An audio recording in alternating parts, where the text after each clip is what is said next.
A placa estava coberta de ferrugem, mas ainda dava para ler as palavras apagadas. Curva de volta. Um nome estranho para uma estrada, pensei, especialmente quando o GPS indicava que não havia nenhuma via ali. Meu amigo Bruno me encarou com um sorriso nervoso. É aqui, disse ele, segurando o volante com força. Estávamos em busca de Sete Além há meses. Vasculhamos fóruns, relatos obscuros, vozes em podcasts esquecidos. E agora, ali diante de nós, uma entrada que não existia nos mapas surgia como uma cicatriz aberta no asfalto do mundo. A vegetação ao redor era alta demais. O silêncio parecia suspenso no tempo. Era como se a estrada esperasse por nós. Bruno sempre dizia que, para encontrar Sete Além, era preciso ser escolhido. Eu nunca acreditei nisso, até aquele momento. Quando cruzamos a entrada, o rádio chiou, depois calou. O ar ficou pesado, como se estivéssemos entrando em outra densidade.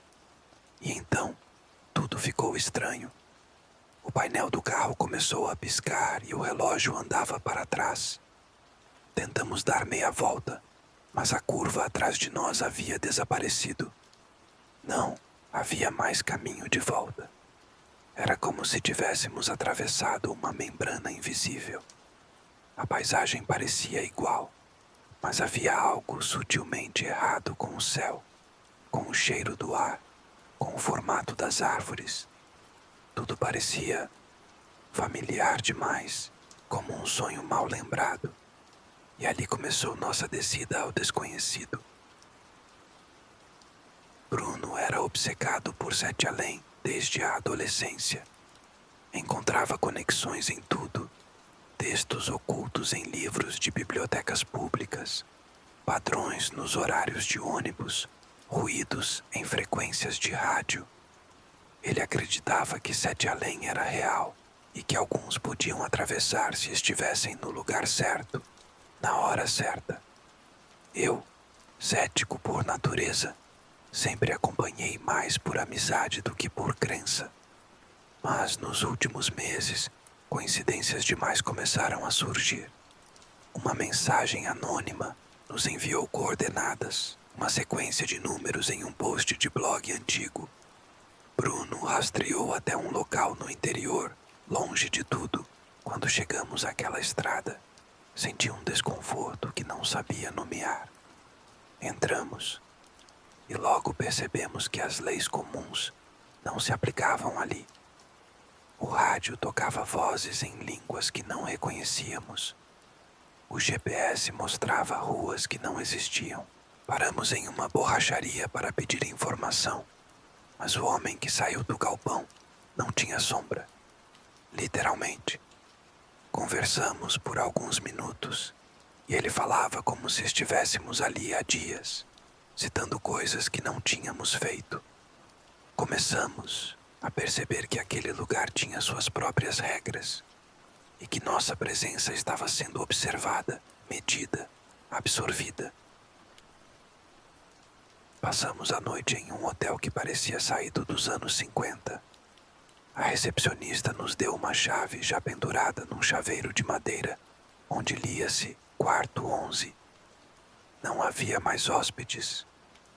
O silêncio era tão absoluto que podíamos ouvir a lâmpada zumbindo no corredor.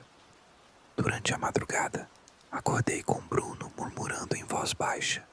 Ele estava sentado na cama, encarando o espelho, mas seu reflexo não o acompanhava.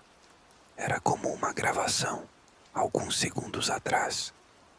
Fui até ele e quando toquei seu ombro, vi seu reflexo me encarar diretamente, com olhos opacos. Bruno não notou. No dia seguinte, ele parecia exausto, como se não tivesse dormido. Começou a agir estranho, a andar sem rumo, falando nomes que não reconhecíamos. Decidimos partir, mas o carro não funcionava. A recepcionista disse que poderíamos tentar a estação de trem. Fica depois da curva, de volta, ela disse, mas essa curva já não levava a lugar algum, ou levava ao mesmo lugar, de formas diferentes. Fomos a pé, e conforme andávamos, o cenário parecia repetir-se. Uma árvore caída, uma placa torta, uma casa com luz acesa, que víamos toda vez que dobrávamos uma esquina. Como um loop, um homem apareceu à nossa frente. Vestia um uniforme antigo e dizia frases desconexas. Falou sobre um lugar onde o tempo dobra, onde os vivos e os outros coexistem. Naquela noite, Bruno desapareceu. Saí do quarto para buscar água e, ao voltar, encontrei a cama dele arrumada, como se nunca tivesse sido usada. Seus pertences sumiram. Fui até a recepção em pânico, mas ninguém sabia quem era Bruno. A recepcionista me entregou um bilhete, dizendo que eu havia deixado cair. Nele, apenas 7 palavras. Não me siga. Já estou em 7 além. Fugi do hotel e corri pelas ruas repetidas, implorando para que algo acontecesse, para que aquele ciclo se quebrasse. Quando cheguei à estação de trem, encontrei um vagão parado, silencioso, coberto de poeira. Entrei. Estava vazio, exceto por um espelho no final do vagão. Meu reflexo estava lá, mas começou a sorrir antes de mim. Quando dei um passo à frente, ele virou as costas e caminhou para dentro do espelho, como se aquilo fosse uma passagem. O trem começou a andar. As janelas mostravam paisagens irreais, com céus cor de ferrugem e árvores que pareciam mover-se. No alto de uma colina, distante, vi Bruno, de mãos dadas com pessoas imóveis, todos encarando o trem passar. E então, escuridão. Acordei em um banco de praça, em uma cidade que parecia a minha, mas não era. Tudo era parecido, mas errado. Os rostos tinham feições familiares, mas os olhos eram fundos demais. Os sorrisos demoravam demais a desaparecer. Meu celular estava sem sinal. Minhas mensagens haviam sumido. Não havia nenhum registro de Bruno, nem das nossas conversas. Fui até meu apartamento e encontrei outra pessoa morando ali. Quando mostrei meus documentos, disseram que eram falsos. No espelho do banheiro público, onde tentei me recompor, vi minha imagem piscar como uma interferência. Atrás de mim, por um segundo, Bruno sorriu. Estou escrevendo isso do único lugar onde ainda consigo lembrar quem sou, mas não por muito tempo. As vozes estão voltando. E toda vez que tento sair dessa cidade, acabo na curva. Aquela maldita curva. Já não sei há quanto tempo estou aqui. Talvez, como Bruno, eu também já tenha cruzado completamente para o outro lado. Talvez esta mensagem nem chegue até você. Mas se chegar, evite a curva, porque 7 além não chama, ela espera.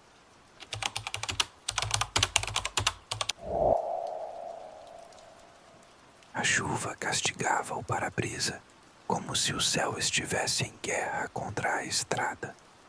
Roberto apertava o volante, os olhos fixos nos faróis que lutavam para cortar o nevoeiro. Já era tarde da noite. E a BR-319 parecia ter sido engolida por uma escuridão densa, opaca, como se o mundo ali tivesse acabado. Não havia sinal de rádio, internet, placas ou qualquer outro carro. Quando finalmente avistou a luz amarelada de um pequeno posto de gasolina, sentiu um alívio imediato. Estava no meio do nada, entre cidades pequenas do interior do Amazonas, voltando de um trabalho freelance que o levou a documentar reservas florestais isoladas. Ao se aproximar, percebeu que havia apenas uma bomba de combustível antiga, Um letreiro, meio apagado com letras que mal podiam ser lidas, e uma pequena loja de conveniência acesa, mas sem ninguém à vista. Ele estacionou, desligou o carro e sentiu o motor morrendo aos poucos, como se até ele tivesse medo de seguir. O silêncio era estranho. Nenhum som de grilo, de vento, nada. Só a chuva. Ao empurrar a porta da loja, o sininho não tocou. Mas a porta se abriu. O ambiente cheirava a coisa velha, mofada, como se ninguém estivesse ali há décadas. Ainda assim, a luz fluorescente tremia no teto, funcionando. Um ruído começou atrás da prateleira dos salgadinhos. Era um zumbido, como de insetos, mas forte demais. Ele deu um passo, depois outro.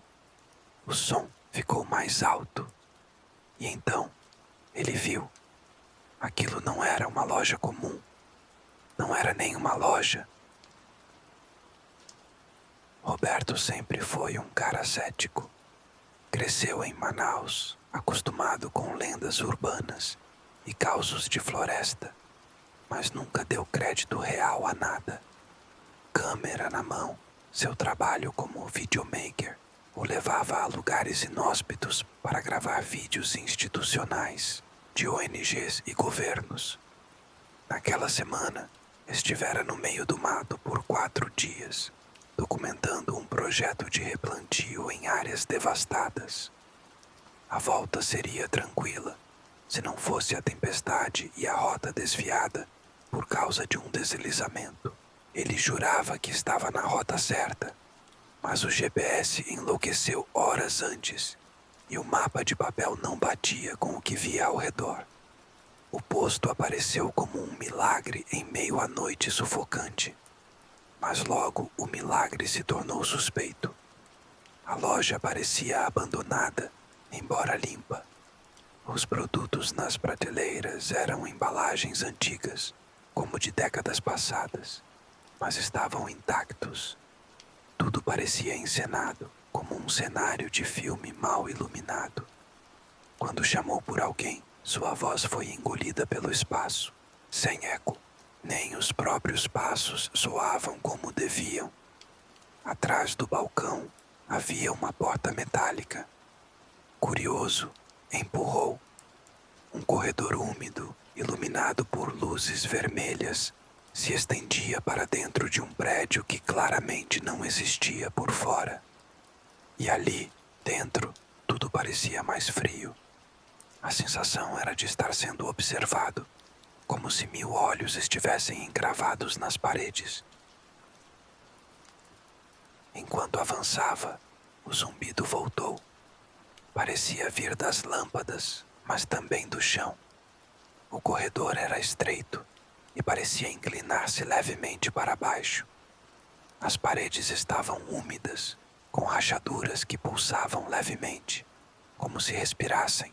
Roberto tentou ligar o celular para filmar, mas a câmera não respondia. A tela estava completamente preta, embora estivesse carregada. Quando apontou a lanterna, a luz mal adiantava. Havia portas de madeira nas laterais, todas numeradas com combinações estranhas, como 666Z ou 2001A. Ele abriu uma delas. Dentro, um quarto idêntico a um consultório médico antigo, com paredes verdes e uma maca de metal. Mas o que o fez recuar foi o espelho. Nele não havia reflexo, nem o dele, nem da sala.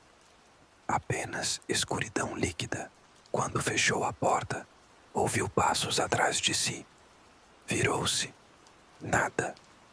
Voltou pelo corredor, mas ele parecia mais longo. A entrada havia desaparecido. Agora, apenas aquele túnel rubro o envolvia, como se estivesse dentro de um corpo vivo. E então, ele notou que as luzes não tremiam por falha elétrica. Tremiam como se algo passasse entre elas, circulando por cima. algo rápido e que parecia rir num sussurro baixo e contínuo. Roberto correu. Não sabia para onde, apenas corria. As portas batiam sozinhas ao seu redor e o riso ficou mais alto, ecoando em línguas que ele não compreendia. As paredes começaram a se retrair, ficando mais próximas, como se o prédio inteiro estivesse vivo e tentando esmagá-lo. Ele escorregou numa curva e caiu numa sala maior, iluminada por uma luz pulsante. Ao centro, havia uma cadeira de dentista enferrujada e uma figura sentada nela. A pele era translúcida, os olhos cobertos por uma membrana branca. Ao redor, outros clientes sentados, imóveis, cobertos de poeira como estátuas, mas os olhos brilhavam no escuro. A figura na cadeira virou-se lentamente e falou, mas não com a boca. A voz surgiu diretamente na mente de Roberto, como um pensamento gritado. Você atravessou. Ninguém atravessa por acidente. Ele tentou gritar, mas sua voz estava travada. As criaturas ao redor começaram a se levantar, seus movimentos quebrados, como marionetes desarticuladas. Uma delas colocou a mão em seu ombro. Era fria como pedra, mas viva. Um dos olhos da criatura começou a absorver a luz da sala, mergulhando tudo numa penumbra azulada. Então, o teto se abriu e revelou o céu de Sete Além. Um céu sem estrelas, sem lua, apenas um vazio cinzento, eterno. Roberto acordou na beira da estrada, sujo, molhado e com o carro desligado ao lado. O posto havia sumido. Em seu braço, uma queimadura em forma de círculo. Dentro dela, pequenos símbolos como os das portas que viu. Tentou ligar o carro. Funcionou. A estrada estava ali novamente. E o GPS indicava que ele estava a poucos quilômetros de Humaitá. Nunca mais falou sobre aquilo. Mas nos vídeos que gravou naquela semana, percebeu algo estranho. Em uma das tomadas, no canto da floresta, havia a silhueta de uma estrutura metálica, igual à porta do posto. Congelou o frame e lá estava, a mesma sequência numérica da porta que ele abriu, 666Z. Roberto nunca retornou ao interior, mas às vezes, em sonhos, está naquele corredor de novo. Só que agora, as portas estão abertas e algo o chama repetidamente por um nome que não é o dele. Ele não sabe como foi parar lá, mas desconfia que nunca saiu e que o corpo à beira da estrada era só uma carcaça, um lembrete para os que ousam cruzar, mesmo sem querer.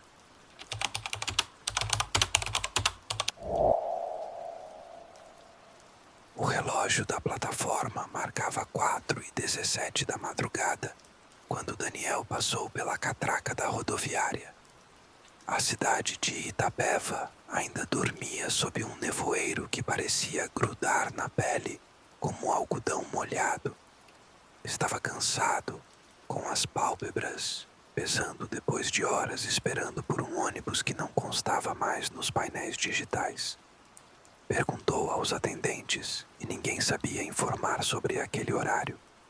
Disse que tinha a passagem impressa, que o site vendia a viagem. Mas a resposta era sempre um encolher de ombros.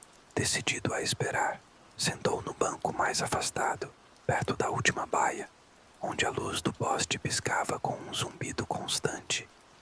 Quando o ônibus finalmente surgiu, não havia nome da empresa, apenas o número 277 em preto, na lataria branca. Parou em silêncio. As portas se abriram com um chiado abafado. O motorista era um homem magro, de terno marrom e olhar fixo. Daniel hesitou, mas mostrou a passagem. O homem assentiu. Entrou. Estavam apenas ele e uma senhora de cabelos grisalhos, no fundo. Os assentos eram largos, antigos, cheiravam a naftalina. O ar estava parado. Quando olhou pela janela, percebeu algo estranho. A rodoviária já não estava mais lá, nem a cidade. Apenas uma estrada de terra sob um céu cinzento e imóvel, como se o tempo tivesse travado. Daniel era estudante de história e voltava de uma conferência em Sorocaba. Sempre preferiu viajar à noite, acreditando que o silêncio ajudava a pensar. Era cético, mas curioso. Tinha o hábito de anotar coisas incomuns, lendas, folclores. A passagem para Itapeva foi comprada em um site secundário, mais barato. O embarque às 4h17 parecia estranho, mas ele atribuiu ao costumeiro atraso de viagens no interior. Não questionou. A senhora sentada ao fundo o observava pelo reflexo da janela.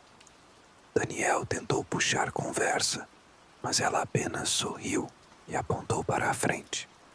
Quando olhou, viu que o motorista não usava espelhos retrovisores. Apenas dirigia olhando fixamente para a frente. Mesmo em curvas, a estrada não fazia sentido. Não havia sinalização, nem buracos, nem postes. Parecia sempre igual, como um loop infinito. Quando tentou mexer no celular, percebeu que não havia sinal, nem bateria. O aparelho apagou completamente. As luzes internas começaram a piscar. A senhora se levantou e caminhou até ele.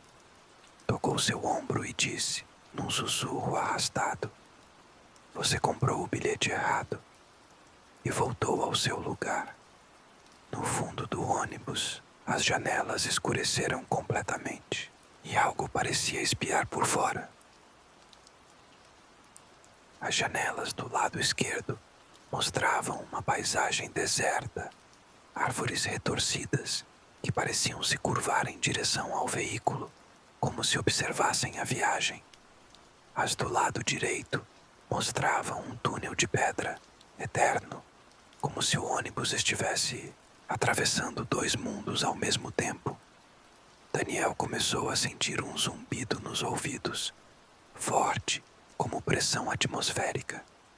A senhora agora murmurava algo. Ele tentou entender, mas as palavras não faziam sentido. Soavam como sílabas trocadas, como gravações invertidas. Os bancos começaram a ranger levemente, como se alguém os empurrasse por trás. O motorista virou levemente o rosto e, pela primeira vez, falou: "A travessia demora." Foi só isso, mas sua voz era grave, abafada, como se viesse de dentro de um buraco. Daniel tentou levantar, mas o corredor parecia mais longo do que quando entrou. As luzes apagaram por um segundo. Quando acenderam, a senhora já não estava no banco. Havia apenas um lenço no lugar. Ele correu até a frente, mas a porta do ônibus estava trancada. Quando olhou pelo vidro dianteiro, não havia estrada. Havia uma imensidão cinzenta, com formas que se moviam no horizonte, e todas pareciam estar esperando. O ônibus parou bruscamente. As luzes se apagaram de vez. O silêncio que se instalou era denso, como se o ar tivesse sido drenado do ambiente. A porta se abriu sozinha, com um estalo metálico. O motorista não estava mais lá. Daniel desceu, hesitante, pisando num chão úmido e mole, como carne.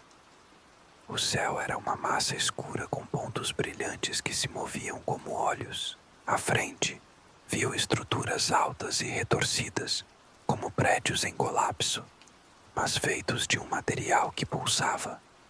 Ecos distantes de vozes infantis surgiram do nada. Não havia fonte, apenas vozes. Você não devia estar aqui. Volta enquanto pode. Agora é parte. Daniel correu. Atrás de si, o ônibus começou a se transformar. As rodas afundaram. A lataria se expandiu como pulmões inflando. De dentro saíram braços, muitos, magros, longos, impossíveis. Alguns seguravam lanternas, outros relógios quebrados. Todos apontavam para ele. Ao olhar para trás, viu que a estrada por onde correu já não estava lá.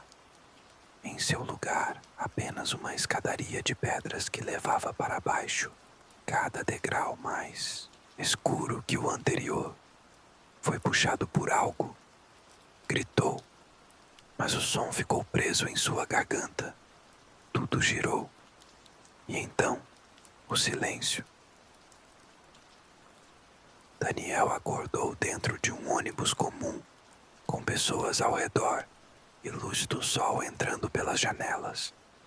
Estava chegando a Itapeva, mas algo estava errado. A senhora de antes estava sentada ao seu lado. Agora sorria para ele, com olhos completamente brancos. Bem-vindo de volta. Ele pulou do banco e correu para o motorista. Era um homem normal. O veículo parou na rodoviária. Daniel desceu ofegante. Tudo parecia normal, mas ninguém olhava para ele, literalmente. As pessoas ao redor agiam como se ele não existisse. Nem quando esbarrou nelas, nem quando gritou. Correu para o espelho do banheiro. Não havia reflexo. Voltou ao ônibus, mas ele não estava mais lá. Apenas um banco, vazio, com um lenço dobrado. Em seu bolso, encontrou um bilhete com o número 277. Era antigo, com o nome Companhia Sete Além, impresso em letras desbotadas. Desde então, vive à margem. Não envelhece, não sente fome, mas ouve o chamado. Toda madrugada, às 4h17, um ônibus passa em sua rua e o motor sussurra seu nome.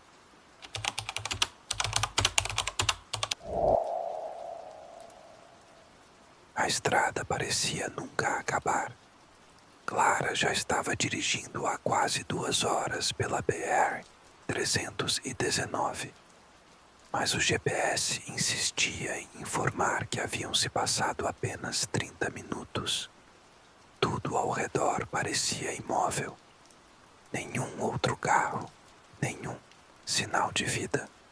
Apenas aquela estrada reta, flanqueada por uma vegetação rasteira acinzentada. O rádio do carro havia parado de funcionar e o sinal do celular sumira completamente. Tentou fazer meia volta, mas a estrada, mesmo ao contrário, parecia levar exatamente ao mesmo lugar. Começou a desconfiar que estava rodando em círculos. Foi quando viu a placa. Um letreiro velho, enferrujado, fincado torto no acostamento. Estava escrito: retorne por onde entrou. Sentiu um calafrio percorrer sua espinha. Pisou no freio e estacionou. Saiu do carro tentando entender onde estava. A vegetação emitiu um farfalhar estranho, como se respirasse. Quando voltou ao carro, a chave não girava. E havia algo no banco de trás. Uma figura imóvel, envolta em sombra, com olhos fixos nela pelo retrovisor. Mas Clara estava sozinha, ou achava que estava. Clara tinha 32 anos, arquiteta, acostumada a viajar para o interior para inspecionar terrenos de clientes. A viagem daquela sexta-feira era para um pequeno sítio perto de Miracema do Sul, onde deveria avaliar um galpão antigo. Saiu cedo, com previsão de chegar ao local por volta das 11. O GPS indicava uma rota alternativa pela BR-319, supostamente mais rápida. Nunca tinha pego aquela estrada antes, mas confiou. Tudo parecia normal até passar por um túnel curto de pedras que não lembrava de ter no trajeto. A luz mudou. O céu ficou mais opaco. O calor aumentou. O rádio começou a emitir chiados, depois vozes em línguas que não reconhecia.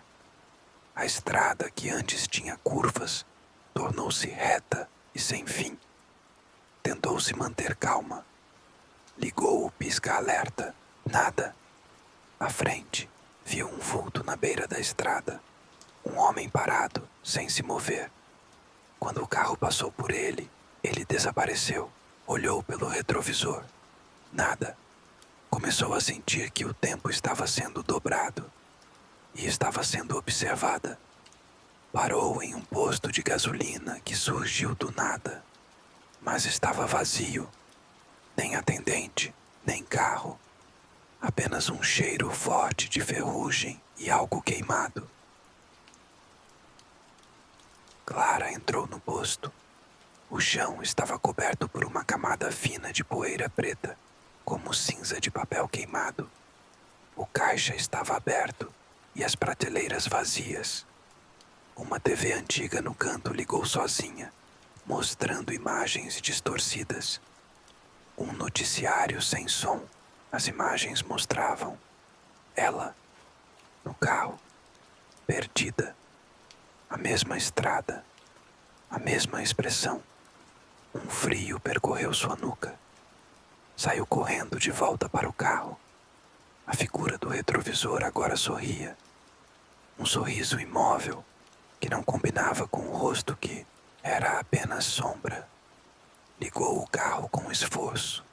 Funcionou. Voltou à estrada.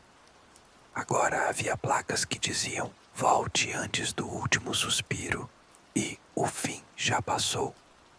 Começou a gritar, a chorar. O GPS agora mostrava uma única palavra no centro da tela: Setialém. Nenhuma rota, nenhuma saída. Olhou para os lados e percebeu que a vegetação mudara. Era feita de estruturas metálicas, como ferragens tortas saindo do chão. Eram como antenas, como braços tentando sair da terra. E então, ao fundo, viu a si mesma dirigindo outro carro igual ao seu, passando pela mesma estrada. Dentro dele, outra Clara. Ela decidiu parar o carro e sair correndo. Correu por entre a vegetação metálica, sentindo cortes nas pernas. O ar era grosso, difícil de respirar. As formas ao redor mudavam conforme ela corria. Ouviu sussurros que pareciam vir de dentro do próprio crânio. Palavras desconexas em sua voz. Era como se estivesse conversando consigo mesma, mas sem controle. Caiu num buraco estreito, uma espécie de escadaria de cimento que descia em espiral. Lá dentro, as paredes pulsavam como feitas de carne.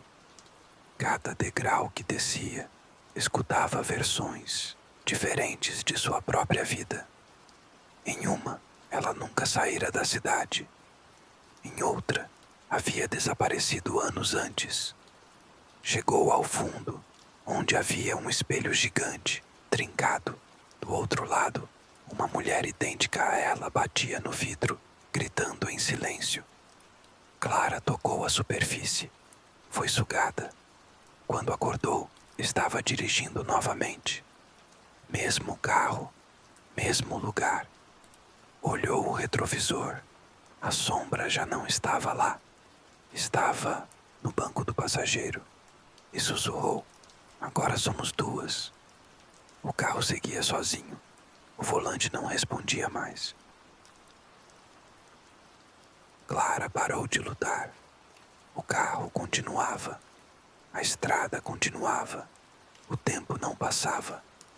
Ela olhou para as próprias mãos e notou que estavam mudando, ficando mais finas, sem textura, como papel, como sombra. No rádio, a mesma frase se repetia: Você escolheu a estrada errada. Ela finalmente entendeu. Aquela estrada não levava a lugar algum. Era uma armadilha, uma dobra do espaço onde vidas se cruzavam e versões se anulavam, onde os que entram não voltam iguais. Dias depois, seu carro foi encontrado abandonado às margens da BR-319. A chave ainda na ignição. Ninguém mais viu Clara. Mas, desde então, motoristas que passam por aquele trecho relatam ver uma mulher no acostamento, pedindo carona.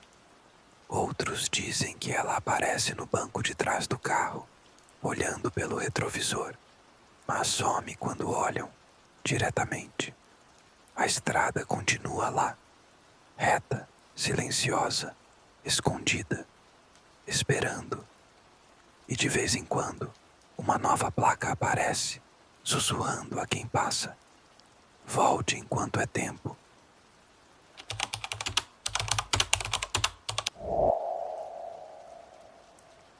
Havia algo errado com aquele ferro velho. Assim que Daniel entrou pela primeira vez, sentiu o ar pesar, como se estivesse atravessando um limiar invisível. O lugar era vasto, sufocante, tomado por pilhas retorcidas de sucata, com carros destruídos empilhados como esqueletos. O convite para avaliar o espaço havia vindo de forma estranha, através de um e-mail sem remetente, com uma única frase: algumas estruturas são mais do que parecem. Daniel, engenheiro civil, especializado em reaproveitamento de material, achou curioso, ainda mais porque a localização era vaga, apenas um ponto no mapa, sem nome, no limite de um bairro industrial quase desativado. Assim que passou pelo portão de ferro enferrujado, sentiu o cheiro. Não era óleo queimado ou ferrugem comum. Era mais denso, parecido com cabelo molhado misturado à terra revirada. A tranca do portão girou sozinha atrás dele. Tentou abrir, de novo. Nada. E lá no fundo, por entre as montanhas de metal, uma figura o observava. Um homem muito alto, curvado, com o rosto coberto por uma máscara de soldador antiga, imóvel como uma estátua. Daniel sempre fora cético. Acreditava em números, estruturas, cálculos. Passara os últimos 10 anos lidando com projetos de reaproveitamento urbano, convertendo antigas fábricas em centros culturais. Por isso, quando recebeu a proposta de avaliar aquele terreno com potencial para requalificação, não pensou duas vezes. O local ficava numa zona esquecida da cidade, próximo à linha de trem desativada, onde os trilhos se perdiam em meio ao mato alto. Estacionou o carro fora do portão porque sentiu um desconforto estranho, como se o espaço o repelisse. O lugar era cercado por um muro de chapas de aço soldadas umas às outras. Nenhuma identificação. Nada indicava que ainda estava em funcionamento. Ao entrar, percebeu que as pilhas de carros não obedeciam a lógica alguma. Alguns estavam presos nas alturas, suspensos por ganchos que se moviam sozinhos, mesmo com o vento parado. Avançou por entre os corredores de ferro. Encontrou uma pequena cabana de ferramentas, mas tudo lá dentro era antigo demais, como se ninguém tocasse em nada há décadas. Cada passo que dava, o chão vibrava levemente, como se o próprio terreno respirasse. Seguindo por entre corredores cada vez mais estreitos, Daniel encontrou uma espécie de altar, feito com peças de motor, suspenso no centro de uma clareira de ferro. Sobre ele estava uma máscara de oxigênio quebrada e um caderno velho.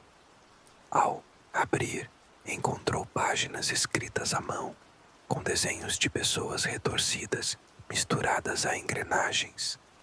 As palavras eram quase ilegíveis, como escritas por alguém em agonia. Frases repetidas diziam: eles vivem entre os vãos e o soldador é o guardião da dobra. O sol começou a sumir, mesmo sendo apenas 2 da tarde. A luz ficou avermelhada. O celular de Daniel mostrava a hora errada, 23h59. Em todas as telas, um zumbido metálico começou a vibrar no ar, como um canto profundo, saído de dentro das estruturas. De uma pilha ao lado, algo se mexeu.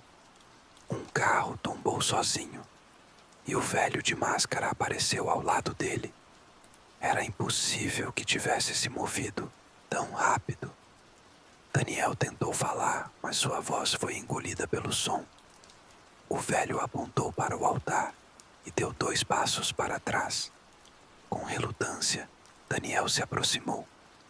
No altar havia agora uma réplica exata de seu crachá de engenheiro, sujo de sangue seco. O velho de máscara começou a caminhar lentamente e Daniel, como hipnotizado, o seguiu. Passaram por um corredor onde as chapas de ferro formavam espelhos distorcidos. Neles, Daniel via reflexos de si mesmo, com o rosto deformado, os olhos vazios. O velho parou diante de um container enferrujado. Abriu-o com uma chave presa ao próprio peito. E lá dentro havia escadas que desciam, cobertas por placas de identificação antigas, como se o container fosse um túmulo coletivo de carros e pessoas esquecidas. Cada passo para baixo era acompanhado por sussurros que chamavam seu nome. Ao chegar ao fim, uma sala de ferro estava iluminada por uma única lâmpada pendurada. Embaixo dela, um mural de fotografias, todas de pessoas que haviam desaparecido em áreas industriais abandonadas. No centro, uma imagem dele, Daniel, mas a data da foto era 12 anos atrás, antes mesmo de ele se formar. No canto da sala, viu um corpo sentado. Era idêntico a ele, olhos abertos, sem vida, rosto pálido. Quando se aproximou, a figura se moveu e sussurrou: "Você chegou atrasado." Daniel caiu de joelhos, sentindo a realidade dobrar ao redor. Ferro, carne, memória, tudo se misturava. Daniel acordou do lado de fora do ferro velho, deitado no asfalto, com o portão trancado novamente. Seu carro não estava mais lá. O relógio marcava exatamente meia-noite. Saiu cambaleando, com as mãos tremendo. Dias depois, voltou ao local, com a polícia. Mas no endereço indicado, havia apenas um terreno baldio. Nenhum sinal de ferro velho, nem estruturas metálicas, nem rastro de sucata. Apenas mato alto e silêncio. Tentou convencer os outros, mas ninguém acreditou. Até que recebeu um envelope sem remetente deixado sob sua porta. Dentro, uma única foto. Ele diante do altar de motores, com o velho de máscara atrás dele. E um bilhete escrito com a mesma caligrafia do caderno que lera: "Você foi avaliado. A dobra está satisfeita." Daniel nunca mais foi o mesmo. Não consegue olhar para objetos metálicos sem ouvir sussurros. Sua imagem agora não reflete mais corretamente nos espelhos. E nos sonhos sempre retorna àquele lugar, andando atrás do velho mascarado, entre os corredores de ferro, onde o tempo não existe, onde Sete Além espera os que ousam atravessar sem saber. Algumas histórias nunca deveriam ser contadas, mas agora já é tarde demais. Gostou? Deixe seu like e me conte nos comentários o que você faria nessa situação. Sua participação mantém os sussurros vivos. Agora, apague as luzes, feche os olhos e tente dormir. Se conseguir,